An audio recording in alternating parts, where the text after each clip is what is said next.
ओम ज्ञानतिमिरान्धस्य ज्ञानाञ्जनशलाकया चक्षुरुन्मिलितमेन तस्मै श्रीगुरुवे नमः। श्रीचैतन्यमनोभीष्टं स्थापितं येन भूतले स्वयं रूपकदा मह्यं ददाति स्वपदान्तिकं। वन्देऽहं श्रीगुरुं श्रीयुतपदकमलं श्रीगुरून् वैष्णवाचं श्रीरूपं साग्रजातं सागण रघुनाथान्वितं तं सजीवं साद्वैतं सावधूतं परिजनसहितं कृष्णचैतन्यदेवं श्रीराधाकृष्णपादान् सागण ललिता श्रीविशाखान्विताश्च नित्यानंदम नमस्तुभ्यं प्रेमानंद प्रदायते कलौ कलमस्य नाशाय जानवीपते नमः।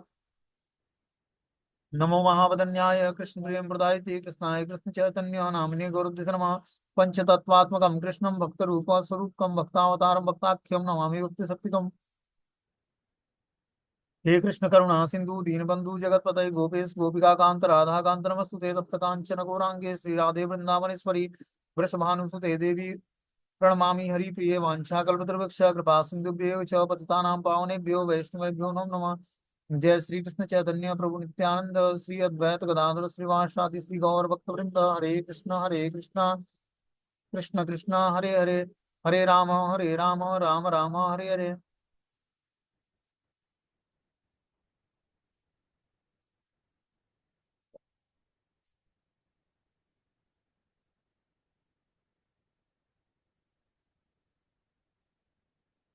आज हम लोग को इसमें पढ़ना है अध्याय संख्या 12 भक्ति योग और श्लोक संख्या 11 नंबर। ठीक है ना।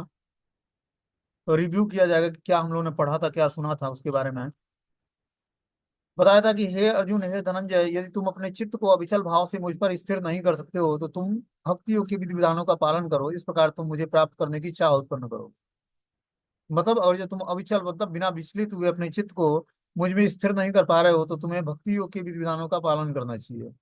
इस प्रकार तुम मुझे प्राप्त करने की चाह उत्पन्न करोगे।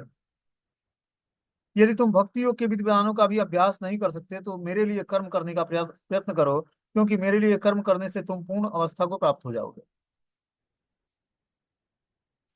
अब आगे बता रहे हैं कि अत्यदम दप्य सक्तु असि कर्तु मज्ञोयमाश्रितम सर्व कर्म फल त्याग तत्त कुरु एतान्वतान। किंतु यदि तुम मेरे इस भावनामृत में करने में असमर्थ हो तो तुम अपने कर्म के समस्त फलों का त्याग करके कर्म करने का और आत्म स्थिर होने का प्रयत्न करो। क्या बोल रहे हैं, यदि तुम मेरे इस भावनामृत में कर्म करने में असमर्थ हो तो तुम अपने कर्म के समस्त फलों को त्याग कर कर्म करने का तथा आत्म स्थिर होने का प्रयत्न करो। और जो तुम कृष्ण भावनामृत में कर्म करने में असमर्थ हो तो तुम अपने कर्म के समस्त फलों को त्याग दो। त्याग कर क्या करो, कर्म करने का तथा आत्म स्थिर होने का प्रयत्न करो। बोलते हैं हो सकता है कोई व्यक्ति सामाजिक पारिवारिक या धार्मिक कारणों से या किसी अन्य अवरोधों के कारण कृष्ण भावनामृत के कार्यकलापों के प्रति सहानुभूति तक दिखा पाने में अक्षम हो। ठीक है ना। कि इतना वो सामाजिक पारिवारिक या धार्मिक कारणों से ऐसा फंसा हुआ है अवरोधों में कि वो कृष्ण भावनामृत के कार्यकलापों के प्रति अक्षम नहीं है। मतलब कृष्ण भावनामृत के कार्यकलापों के प्रति करने में सक्षम नहीं है वो। यदि वो अपने को प्रत्यक्ष रूप से इन कार्यकलापों के प्रति जोड़ ले तो हो सकता है कि पारिवारिक सदस्य विरोध करें या अन्य कठिनाई उठ खड़ी हो। जिस व्यक्ति के साथ ऐसी समस्या लगी है उसे यह सलाह दी जाती है कि वो अपने कार्यकलापों के संचित फल को किसी शुभ कार्य में लगाए। मान लो कि जिस व्यक्ति को पारिवारिक या सामाजिक या धार्मिक दृष्टि से सपोर्ट नहीं मिल रहा है आध्यात्मिक जीवन में कृष्ण भावनामृत के अनुशीलन में, तो यहाँ पर बता रहे हैं कि उसको क्या करना चाहिए। कम से कम अपने जो कार्य करता है उस कार्यों से जो संचित धन है उसको क्या करें, किसी शुभ कार्य में लगा दे। ऐसे विधि वैदिक नियमों में वर्णित हैं। ऐसे अनेक यज्ञों तथा पुण्य कार्यों तथा विशेष कार्यों में वर्णन हुआ है जिसमें अपने पिछले कार्यों के फलों को प्रयुक्त किया जा सकता है। इससे मनुष्य धीरे धीरे ज्ञान के स्तर पर उठेगा। ऐसा भी पाया जाता है कि कृष्ण महामृत के कार्यकलापों में रुचि न रखने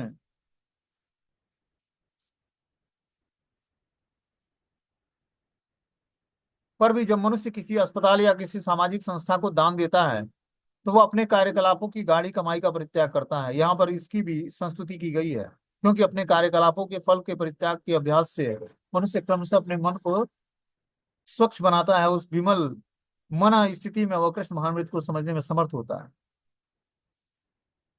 तो देखो हर व्यक्ति की स्वीकृति अलग अलग है। यहाँ पर हम देखते हैं कि बता रहे हैं भगवान की, और जो तुम अपने चित्त को स्थिर करके और मुझ में नहीं, अविचल भाव से मुझ में स्थिर नहीं कर पाते हो, तो तुम भक्ति योग के विधि विधानों का पालन करो। मतलब भक्ति योग के विधि विधानों का जब व्यक्ति पालन करता है, तब धीरे धीरे ग्रेजुअली उसके चित्त अविचल भाव में स्थिर हो जाता है। मतलब बिना विचलित हुए उसका भाव जो है स्थिर हो जाता है। और इस तरह से वो भक्ति योग के विधि विधानों का पालन करता है, और इस प्रकार भगवान को प्राप्त करने की चाह उत्पन्न कर लेता है।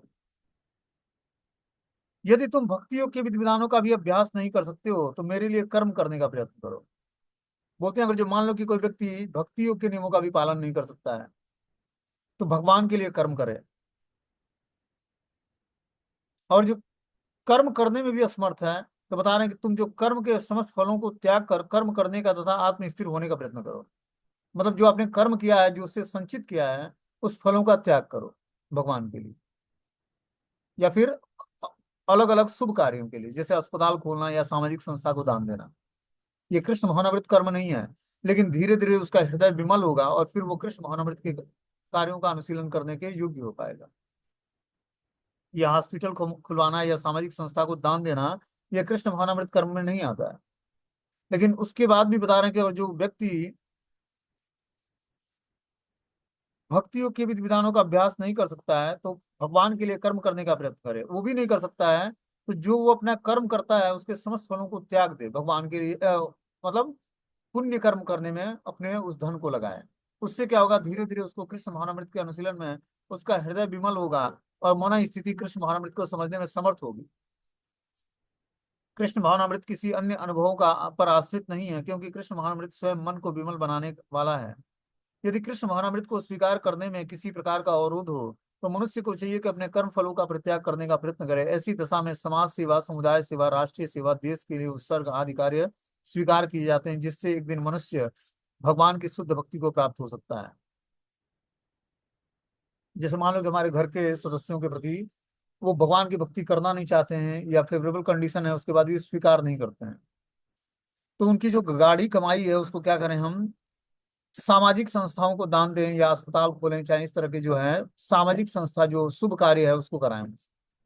कि धीरे धीरे उनका हृदय विमल होगा, और अपनी कार्यकलापों की गाढ़ी कमाई का परित्याग करेंगे, तो धीरे धीरे जो है उनका हृदय विमल होगा और मन स्थिति ठीक होगी, और फिर वो जो जाकर कृष्ण भावनामृत को समझने में समर्थ हो पाएंगे। बोलते हैं कि ऐसी दशा में समाज सेवा, समुदाय सेवा, राष्ट्रीय सेवा, देश के लिए उत्सर्ग आदि कार्य स्वीकार किए जा सकते हैं, जिससे एक दिन मनुष्य भगवान की शुद्ध भक्ति को प्राप्त हो सकेगा। मतलब जो बिल्कुल ही भगवान के लिए कर्म नहीं कर सकता है, कृष्ण भावनामृत का अनुशीलन नहीं कर सकता है, और जो भौतिक कार्य करके और कुछ धन इकट्ठा किया है, तो उसको सामाजिक संस्था, समुदाय सेवा, राष्ट्रीय सेवा, देश के उत्सर्ग के लिए कार्य में स्वीकार करें, जिससे एक दिन वो भगवान की शुद्ध भक्ति को करने के योग्य हो पाएगा। भगवत गीता में ही कहा गया है कि यतः प्रवृत्ति भूतानाम, यदि कोई परम कारण के लिए उत्सर्ग करना चाहे, तो भले ही वह यह ना जाने कि परम कारण कृष्ण है, फिर भी वह क्रमशः यज्ञ विधि से समझ जाएगा कि वह परम कारण कृष्ण ही है। बोलते हैं कि जब कोई व्यक्ति परम कारण के उत्सर्ग करना चाहे, तो भले ही वह यह ना जाने कि यह परम कारण कृष्ण है, लेकिन अगर जो यज्ञ विधि को, मतलब संकीर्तन यज्ञ विधि को समझता है, तो धीरे धीरे वो भगवान कृष्ण को जान जाएगा कि परम कारण भगवान कृष्ण ही है। बोलते हैं, श्रेयो ही ज्ञान अभ्यासम यज ज्ञान विशिष्यते, ध्यान कर्म फल त्याग सत्याज्ञा शांति अनंतरम। यदि तुम इस अभ्यास यह अभ्यास नहीं कर सकते, तो ज्ञान के अनुशीलन में लग जाओ, और अपनी गाढ़ी कमाई का कुछ हिस्सा दान भी नहीं कर सकते, तो तुम क्या करो, अभ्यास यह अभ्यास नहीं कर सकते, तो तुम ज्ञान के अनुशीलन में लगो। लेकिन ज्ञान से श्रेष्ठ ध्यान है, ध्यान से भी श्रेष्ठ है कर्म फलों का परित्याग, क्योंकि ऐसे त्याग से मनुष्य को मन शांति प्राप्त होती है। ज्ञान अर्जन से ज्यादा सर्वश्रेष्ठ है ध्यान करना, और ध्यान से भी श्रेष्ठ है कर्म फलों का परित्याग करना, और त्याग से भी श्रेष्ठ है, त्याग का उद्देश्य क्या है कि मन शांति प्राप्त कर लेना। जब व्यक्ति त्याग करता है, तो उससे क्या होता है, उसको मन शांति मिलती है। क्या चीजों का त्याग करना, अपनी गाढ़ी कमाई का। जब वो किसी सामाजिक संस्था को दान देता है, जैसे या राष्ट्रीय सेवा में लगाता है, या समुदाय की सेवा में लगाता है, या समाज की सेवा में लगाता है, तो धीरे धीरे उसका मन जो है विमल होता है। मतलब मन जो है शांत होगा, पवित्र होगा। क्योंकि धन कमाने के टाइम हम बहुत सारे गलत कार्य करते हैं, ठीक है ना। उन सबका रिएक्शन लगता है, अगर जो हम उसका उचित दान नहीं देते हैं, वो भी अगर जो हम अपनी गाढ़ी कमाई का दान देंगे तो ज्यादा हमें भक्ति में जीवन में आगे बढ़ाएगा। मतलब ईमानदारी से कार्य करके और जो धन प्राप्त होता है उसको अगर जो हम भगवान की सेवा में लगाते हैं तो धन लेने वाला भी अच्छे तरीके से अपना कृष्ण भावनामृत का अनुशीलन करेगा और धन देने वाला भी कृष्ण भक्ति में धीरे धीरे प्रोग्रेस करेगा। लेकिन वही काला धन ले आकर अगर जो हम किसी मंदिर या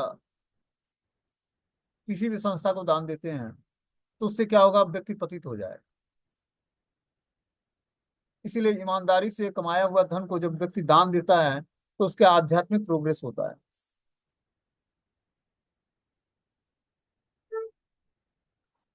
बोलते हैं जैसा कि पिछले श्लोक में बताया गया है कि भक्ति के दो प्रकार हैं, विधि विधानों में पूर्ण और भगवत प्रेम की आसक्ति से पूर्ण। किंतु जो लोग कृष्ण भावनामृत के नियमों का पालन नहीं कर सकते हैं उनके लिए ज्ञान का अनुशीलन करना श्रेष्ठ है, क्योंकि ज्ञान से मनुष्य अपने वास्तविक स्थिति को समझने में समर्थ होता है। क्या बोलते हैं कि भक्ति के दो प्रकार हैं, विधि विधानों से पूर्ण और भगवत प्रेम की आसक्ति से पूर्ण।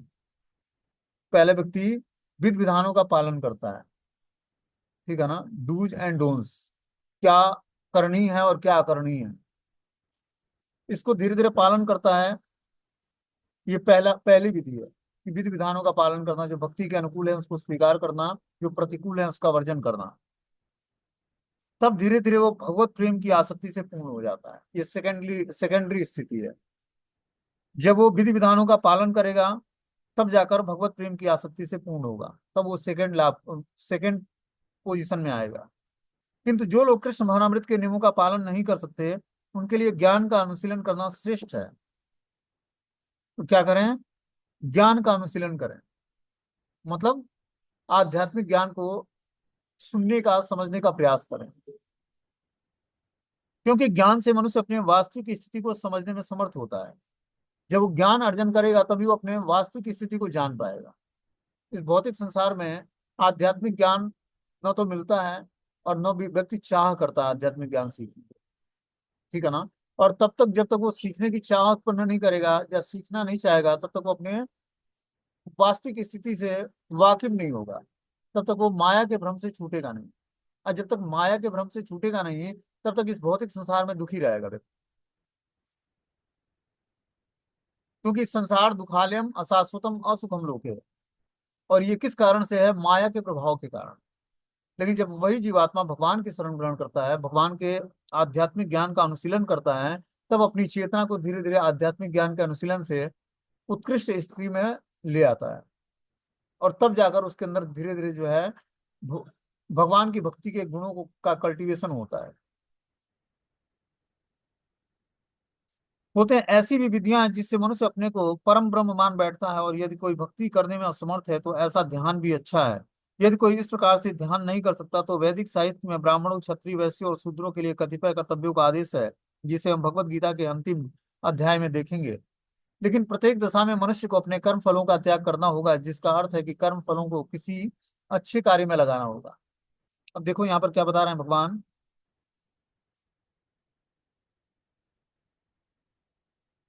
जो व्यक्ति भक्ति करने में असमर्थ है वो क्या कर सकता है, ध्यान नहीं कर सकता। और वैदिक साहित्य में अगर जो कोई व्यक्ति भक्ति नहीं कर सकता और ध्यान भी नहीं कर सकता है, तो क्या बता रहे हैं कि वैदिक साहित्यों में ब्राह्मणों, क्षत्रिय और वैश्य और शूद्रों के कतिपय कर्तव्य का आदेश दिया गया है कि वर्णाश्रम धर्म के नियमों का पालन करे। तब धीरे धीरे जाकर वो मनुष्य की कैटेगरी में आएगा।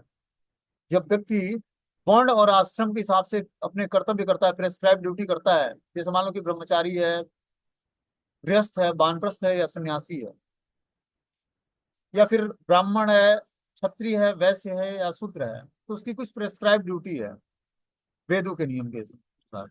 उस वैदिक नियमों के अनुसार जब वो अपनी प्रेस्क्राइब ड्यूटी को करेगा तब धीरे धीरे जो है अपनी स्थिति से उच्च अवस्था को प्राप्त करेगा वो। तब जाकर वो अपनी स्थिति, वास्तविक स्थिति के को जानने में समर्थ हो पाएगा। और जब अपनी वास्तविक स्थिति को जानने में समर्थ हो पाएगा तभी वो भक्ति का अनुशीलन कर पाएगा। तभी वो जान पाएगा कि मैं भगवान का नित्य दास हूँ और ये जीवन इसीलिए मिला है कि हमें भगवान की सेवा करनी है। जिसे हम भगवत गीता के अंतिम अध्याय में देखेंगे। लेकिन प्रत्येक दशा में मनुष्य को अपने कर्म फलों का त्याग करना होगा, जिसका अर्थ है कर्म फलों को अच्छी तरह अच्छे कार्य में लगाना। कोई भी स्थिति में है और जब भक्ति नहीं कर सकते, ध्यान नहीं कर सकते, वर्णाश्रम धर्म का पालन भी करते हैं, लेकिन उसमें भी हमें कर्म फलों का त्याग करना आवश्यक है। कर्म फलों का त्याग का मतलब कि मान लो कि जॉब या बिजनेस करते हैं, उससे कुछ हमें इनकम होता है, तो उस इनकम को हमें किसी अच्छे कार्य में लगाना होगा, कुछ परसेंट निकाल कर उसका। सर्वोच्च लक्ष्य भगवान तक पहुंचने की दो विधियां हैं। एक विधि है क्रमिक विकास की और दूसरी है प्रत्यक्ष विधि। कृष्ण भावनामृत में भक्ति प्रत्यक्ष विधि है। अन्य विधियों में कर्मों के फलों का त्याग करना होता है, तभी मनुष्य ज्ञान की अवस्था को प्राप्त होता है। उसके बाद ध्यान की अवस्था, फिर परमात्मा के बोध की अवस्था और अंत में भगवान की अवस्था प्राप्त करता है। तो देखो यहाँ पर बता रहे हैं कि भगवान तक पहुंचने की दो विधियां हैं। एक विधि है क्रमिक विकास, कि धीरे धीरे हम भक्ति करके क्रमिक विकास करते हैं और भगवान तक पहुंचते हैं। दूसरी है प्रत्यक्ष विधि, जिसमें हम डायरेक्टली भगवान के नाम रूप गुण लीलाओं से जुड़ गए, भगवान को प्रणाम करना है, भोग लगाना है, आरती करनी है, भगवान के नाम का जप करना है, कथा का श्रवण करना, ये प्रत्यक्ष विधि है। अप्रत्यक्ष विधि क्या है? जब हम अन्य विधियों से कर्मों के फलों का त्याग करना होता है, तभी मनुष्य ज्ञान की अवस्था को प्राप्त होता है। जब वो कर्म के फलों का त्याग करेगा, तब उसकी धीरे धीरे बुद्धि जो है सार्क बनेगी, तब वो कृष्ण भवनामृत के ज्ञान को समझने के योग्य हो पाएगा। क्योंकि जैसे जैसे व्यक्ति कर्म करता है और ऐसे कर्म करता है जो शास्त्र के विरुद्ध कार्य है, उसकी बुद्धि कलुषित हो जाती, बुद्धि तमोगुणी हो जाती या रजोगुणी हो जाती, उसके अंदर भौतिक भोग की इच्छाएं जागृत हो जाती हैं, या आलस्य भय प्रमाद की स्थिति को प्राप्त कर लेता है। लेकिन धीरे धीरे जब वो अपने कर्म के फलों का त्याग करता है, तब मनुष्य ज्ञान की अवस्था को प्राप्त करता है। उसके बाद ध्यान की अवस्था, फिर परमात्मा के बोध की अवस्था और अंत में भगवान की को रियलाइज करता है। मतलब ये क्रमिक विकास करता है धीरे धीरे।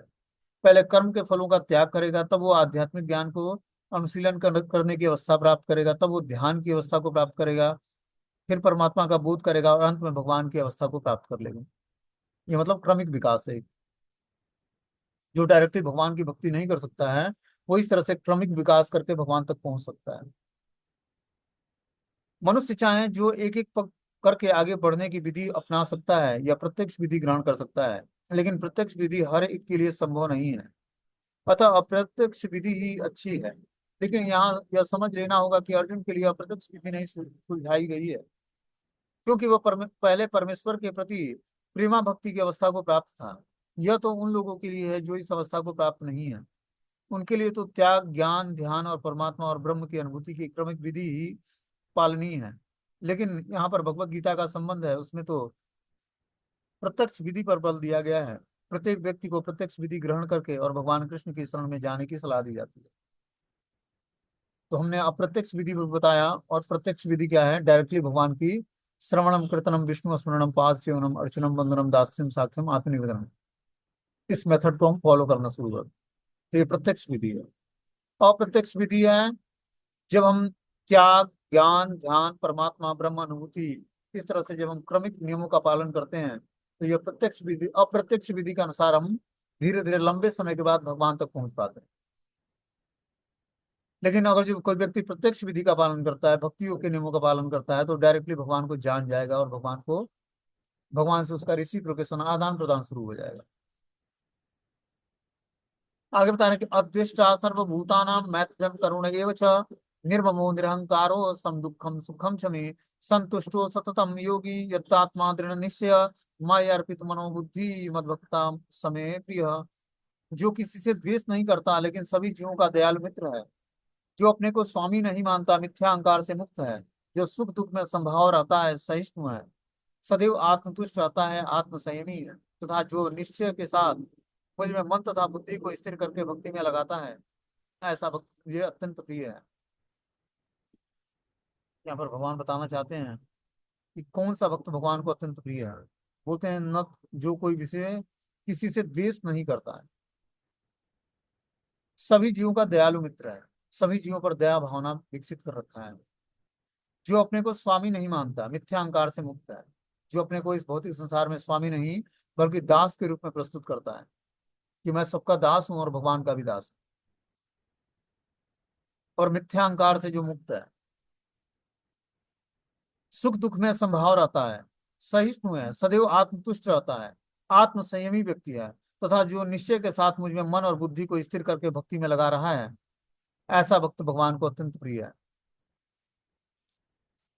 बोलते हैं शुद्ध भक्ति का पुनः आकर भगवान इन दोनों श्लोकों में शुद्ध भक्त के दिव्य गुणों का वर्णन कर रहे हैं। शुद्ध भक्त किसी भी परिस्थिति में विचलित नहीं होता है, न वह किसी के प्रति ईर्ष्यालु होता है, वह अपने शत्रु का भी शत्रु बनता है, न वह अपने शत्रु का ही शत्रु बनता है। वह तो सोचता है कि यह व्यक्ति मेरे विगत दुष्कर्मों के कारण मेरा शत्रु बना पड़ा है, अतः विरोध करने की अपेक्षा कष्ट सहना अच्छा है। तो जो व्यक्ति भगवान की शुद्ध भक्ति को एडॉप्ट कर लेता है, वो क्या करता है, इन दोनों श्लोकों में शुद्ध भक्त के दिव्य गुणों का वर्णन है कि जो शुद्ध भक्ति को प्राप्त कर लेता है उसके अंदर क्या क्या दिव्य गुण आ जाते हैं। शुद्ध भक्त किसी भी परिस्थिति में विचलित नहीं होता है। सुख दुखे समय कृत्वा लाभा लाभी द्वैत। सुख दुख लाभ हानि यश या अपयश में समान भाव रहता है, ऐसा होता है शुद्ध भक्ति की। शुद्ध भक्त किसी भी परिस्थिति में विचलित नहीं होता, न ही वह किसी से ईर्ष्यालु होता है, वह किसी से ईर्ष्या नहीं करता है, न ही वह अपने शत्रु का शत्रु बनता है। कोई अगर जो उससे शत्रुता भाव रखता है उसका भी वो शत्रु नहीं होता है, उसको भी अपना मित्र मानता है। वो ये जानता है कि हमारे पूर्व विगत दुष्कर्मों के कारण मेरा शत्रु बना पड़ा है। वह तो सोचता है कि यह व्यक्ति मेरे विगत दुष्कर्मों के कारण मेरा शत्रु बना पड़ा है, अतः विरोध करने की अपेक्षा कष्ट सहना अच्छा है। कि अगर जो ये कोई कष्ट देता है वो सहना अच्छा है, इसका विरोध करना अच्छा नहीं है। यह शुद्ध भक्ति की दृष्टि है। हम लोग क्या करते हैं, कोई थोड़ा सा कुछ करा नहीं, ट्रैफिक में गाड़ी थोड़ा सा टच नहीं हुआ, तुरंत उतर के गाली गलौजा मारपीट कर लेते, ठीक है ना। या फिर जो है थोड़ा सा हम ऊपर नीचे हुआ नहीं कि तुरंत हम उससे झगड़ा कर देते हैं। भक्त हुए तो क्या हुआ, भक्त होने के बाद भी सहनशीलता नहीं है, तो ऐसा भक्त नहीं होता भगवान का। भगवान का भक्त यहाँ बता रहे हैं कि वो कोई अगर जो शत्रुता बरतता है उससे, तो उसको भी अपना मित्र मानता है और ये समझता है कि जो है यह मेरे विगत दुष्कर्मों के कारण मेरा शत्रु बना पड़ा है, अतः विरोध करने की अपेक्षा कष्ट सहना अच्छा है। श्रीमद् भागवतम में 10वें स्कंद के 14वें अध्याय के 8वें श्लोक में बोला गया है कि तत्ते अनुकंपासु समीक्षमाणो भुंजान एवात्मकृतम विपाकम। जब भी कोई भक्त मुश्किल में पड़ता है तो वह सोचता है कि भगवान की मेरे ऊपर अनुकंपा हुई है, मुझे अपने विगत कर्मों के अनुसार इससे भी अधिक कष्ट भोगना था, यह तो भगवत कृपा से मुझे मिलने वाला पूरा दंड नहीं मिला है, भगवत कृपा से थोड़ा ही दंड मिल रहा है। अतएव अनेक कष्टपूर्ण परिस्थितियों में भी वह शांत और धीर बना रहता है। भक्त सदैव प्रत्येक प्राणी पर, यहाँ तक कि अपने शत्रु पर भी दयालु होता है। निर्मम का अर्थ यह है कि भक्त शारीरिक कष्टों को प्रधानता नहीं प्रदान करता, क्योंकि वह अच्छी तरह जानता है कि वह भौतिक शरीर नहीं है, वह अपने को शरीर नहीं मानता, अतः वह मिथ्या अहंकार के बोझ से मुक्त होता है। देखो ये सब शुद्ध भक्त के लक्षण है। हम लोग अब जान सकते हैं कि हम लोग के अंदर कितना इन गुणों का कल्टीवेशन हुआ है, उसी हिसाब से हम अपने को भक्ति के किस स्टैंडर्ड पे हैं ये हम जान पाएंगे। क्या बोलते हैं कि भगवत कृपा से वो ये समझता है कि जो मुझे ये अगला व्यक्ति शत्रु भाव रखता है वो मेरे पूर्व जन्म के दुष्कर्मों के कारण है।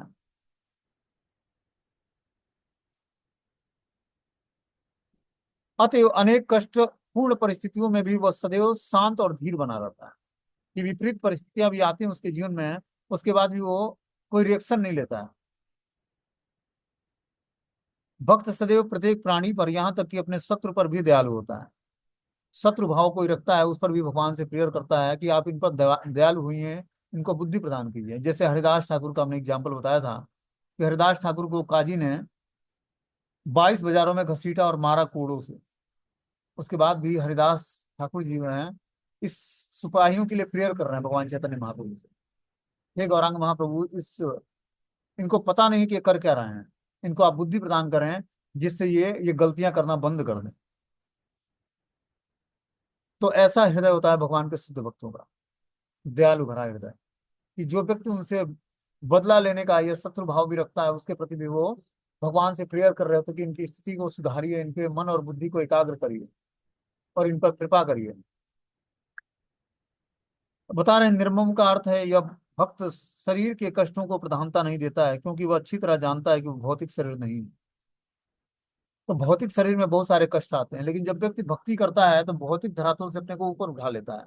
शारीरिक लेवल से जैसे ऊपर उठ जाएगा, वैसे ही शरीर के बीमारियों से या कष्टों से प्रभावित नहीं होगा। अब उसकी भक्ति जो है विचलित नहीं होगी शारीरिक कष्टों के कारण।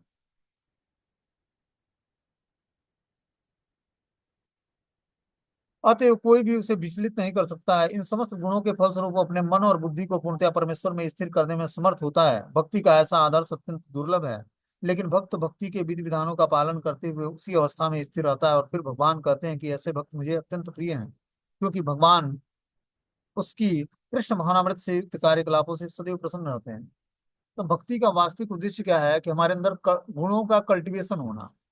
जो दिव्य आध्यात्मिक गुण है, जो भगवान में 64 कलाएं और 64 गुण पाए जाते हैं। अनंत गुण है भगवान में, लेकिन 64 मुख्य गुण है। उसमें से 26 गुण भक्तों के अंदर होता है। तब वो भगवान की भक्ति करने के योग्य हो पाता है, शुद्ध भक्ति को प्राप्त करने के योग्य हो पाता है। तो भक्ति करने का मतलब है कि गुणों का कल्टीवेशन करना। ठीक है ना? क्योंकि गुण ही हमें जाकर आध्यात्मिक जीवन में हमें स्टेबिलिटी लाएंगे। जब तक व्यक्ति के अंदर दया भावना नहीं होगी, करुणा नहीं होगी, सहनशील नहीं होगा, समभाव की स्थिति प्राप्त नहीं करेगा, तब तक जो है भगवान की भक्ति में टिके रहना बड़ा मुश्किल है। निरंतर अखंड भगवान का नाम संकीर्तन नहीं हो पाएगा। हर एक एक्टिविटी भगवान को ऑफरिंग नहीं हो पाएगी। इसलिए क्या आवश्यक है कि हम अपने अंदर भक्ति करके गुणों का कल्टीवेशन करें। 26 गुण जो भक्तों के अंदर होने चाहिए, जब तक हम उन गुणों का कल्टीवेशन नहीं करेंगे तब तक हम जो है भक्ति में आगे नहीं बढ़ेंगे। भक्ति का मतलब ये नहीं कि माला फेर लिया, 16 माला हो गई, 4 नियम का पालन कर रहे हैं, बस इतने ही में पूरा जीवन काट देना है, ऐसा नहीं है। इसीलिए शास्त्रों से ज्ञान जो हम प्राप्त करते हैं, उस ज्ञान का अनुशीलन करना आवश्यक है, अपने जीवन में प्रैक्टिकली उतारने का प्रयास करना है। इसलिए बुद्धि का प्रयोग करना। बुद्धि, जब हम सतोगुण में बुद्धि को स्थिर करेंगे, तब ये बुद्धि आध्यात्मिक जीवन में प्रोग्रेस कैसे करना है, कहाँ कहाँ हमारी मन और बुद्धि की स्थिति कहाँ कहाँ फंसी हुई है, उसको हम जान पाएंगे, वहां से अपनी चेतना को हटा पाएंगे। चेतना क्या होती है? अलग अलग जगहों पर फंसी होती है। धन में, लोगों में, परिवार में, समाज में, राष्ट्र में, क्रिकेट में, मूवीज में। तो इन जगहों से अपनी चेतना को हटाना है और भगवान के श्री चरणों में लगाना है। ये कैसे लगेगा? जब हम श्रवणम और कीर्तनम के मेथड को अच्छे तरीके से पालन करेंगे, तब जाकर हमारी चेतना की स्थिति सुधरेगी। जब तक चेतना की स्थिति क्योंकि अंत समय में ये कॉन्सियसनेस चित्त ही हमारे आध्यात्मिक जीवन में प्रोग्रेस कराकर और भगवत धाम जाने के योग्य बनाएगा। जैसी हमारी मन स्थिति रहेगी, वैसे ही अंत काल में हमें स्मरण होगा। इसीलिए चित्त के दर्पण को साफ करने के लिए हमें क्या करना पड़ेगा? हरे कृष्ण महामंत्र का तीव्रता से जप करना पड़ेगा, और बहुत ही कंसंट्रेट होकर एकाग्रता से श्रवण करना पड़ेगा उस मंत्र को। तब जाकर वो क्या करेगा? ब्रह्म कर्ण रंध्र के माध्यम से हृदय में जाकर वो हृदय की सफाई करेगा। कृष्ण नाम क्या करता है? हृदय की सफाई करता है। जिस तरह एंटीवायरस डाला जाता है कंप्यूटर में, तो क्या करता है? सारे वायरस को फॉर्मेट कर देता है। उसी तरह कृष्ण नाम जब हम श्रवण करते हैं कानों के माध्यम से, तब हृदय में जाकर वो हृदय की सफाई करता है। उस तरह जो मंत्र जाप करते हैं बिना सुने हुए, प्रॉफिट तो मिलेगा, लेकिन वो प्रॉफिट नहीं मिलेगा जो सुनने से मिलता है। जब हम ध्यान पूर्वक मंत्र को सुनते हैं, इस जपा का मेथड ही यही है कि हम मुंह से क्लियरली उच्चारण करें मंत्र का, हरे कृष्ण कृष्ण कृष्ण हरे हरे, हरे राम राम राम हरे हरे, और क्लियरली सुने उसको। तब जाकर हम धीरे धीरे जो है भक्ति में जीवन में प्रोग्रेस कर पाएंगे। और उसके बाद पंच तत्व मंत्र का उच्चारण करना आवश्यक है। जब हमारी एक माला पूरी हो जाती है, तो हम जो जय श्री कृष्ण चैतन्य प्रभु नित्यानंद श्री अद्वैत गदाधर श्रीवासादि श्री गौर भक्त वृंद, इस मंत्र का उच्चारण करना भी आवश्यक है। इस मंत्र से क्या होता है? 108 दाने पर जो हमने हरे कृष्ण मंत्र जप किया है, उसमें अगर जो कोई त्रुटि होती है तो वो त्रुटि क्षमा हो जाती है। और फिर भगवान चैतन्य महाप्रभु और उनके पार्षद जो पंच तत्व की कैटेगरी में आते हैं, वो हमें कृपा प्रदान करते हैं, अगले माला के लिए आध्यात्मिक एनर्जेटिक वातावरण क्रिएट करते हैं हमारे हृदय में।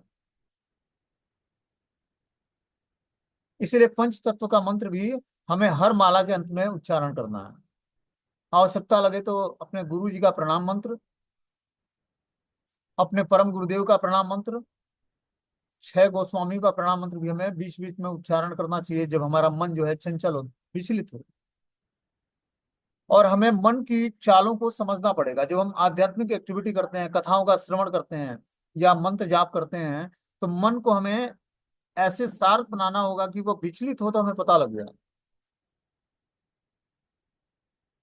जैसा मान लो कि मंत्र जाप कर रहे हो, उसी बीच में कुछ काम याद आ जाता है, अब माला रखा उस काम को करने लगे, क्योंकि बाद में भूल जाएगा। कई दिनों से भूल रहा है, आज मंत्र जाप करते समय ही वो काम याद आ गया जो कई दिनों से हम भूलते जा रहे हैं। अब माला क्या करते हैं, होल्ड करा देते हैं, उस काम को पहले कर लेते हैं, क्योंकि काम बहुत इंपॉर्टेंट है। तो हमने क्या किया, माला के इंपॉर्टेंस को नहीं समझा, हमने काम के इंपॉर्टेंस को समझा। इस तरह से माला नहीं करनी। माला को बहुत ही अच्छे तरीके से अपने कीमती टाइम में से कुछ टाइम निकाल कर, 2 घंटे 2.5 घंटे, जितना भी 16 माला ध्यान पूर्वक जप करने में टाइम लगता है, 24 घंटे में 2 घंटे का टाइम पर्टिकुलर आपको निकाल कर और भगवत भजन में लगाना पड़ेगा। ये सब टेम्पोरी मंत्र जाप से काम नहीं चलेगा कि कोई भी नाम पकड़ लो भगवत धाम चले जाओ, ये सब चीजें काल्पनिक चीजें हैं। जो ये महामंत्र है, ये भगवान की प्रेम ध्वनि, बांसुरी से निकला हुआ प्रेम ध्वनि मंत्र है, और ये हमें सब कुछ दिलाने में समर्थ है, भोग मोक्ष और भगवान की प्रेम भक्ति तक। और जो कोई त्रुटि पूर्वक मंत्र जाप करता है, मतलब अपराध पूर्वक मंत्र जाप करता है हरे कृष्ण मंत्र का, उसकी सारी भौतिक इच्छाएं पूर्ण हो जाएंगी। अपराध पूर्वक नाम, और जो प्रीति पूर्वक भज दे, तो गोलोक प्रेम धना हरि नाम संकीर्तन, गोलोक का प्रेम धन जो है, ये हरि नाम संकीर्तन में समाया हुआ है। तो क्यों ना हम प्रीति पूर्वक भजन करें, भगवान हमारी सारी आवश्यकताओं को, पूरा जीवन आपका बदल जाएगा। ये महामंत्र क्या करता है, जीवन में समस्त पाप कर्मों को क्षय कर देता है, जिसके कारण व्यक्ति कष्ट भोग रहा है इस भौतिक संसार में। ये साधारण मंत्र नहीं है, भगवान का जो है ये 16 अक्षर का मंत्र, इसी को जप कर ब्रह्मा जी क्रिएशन शुरू कर, सृष्टि का निर्माण कर लेते हैं। इसी को जप करके भगवान शिव संहार करते हैं। इसी को सारे देवी तो देवता इसी मंत्र का जाप करके समस्त सृष्टि का संचालन करते हैं, व्यवस्था मैनेजमेंट करते हैं।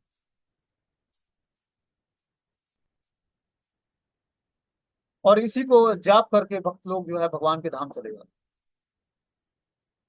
तो इतना पावरफुल है मंत्र। ये कोई साधारण हम सोचे कि कोई टूटा फूटा नाम है भगवान का, ऐसा नहीं है।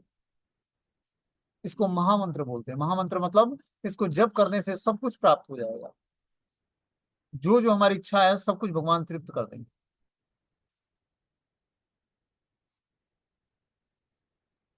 अजामिल जो था, उसने नामाभास की स्थिति में भगवान का, अपने पुत्र को बुलाया था, नारायण बचा लो। लेकिन नारायण बचा लो, नारायण शब्द नाम मात्र उच्चारण करने मात्र से उसके विष्णु दूत आ जाते हैं उसको लेने के लिए।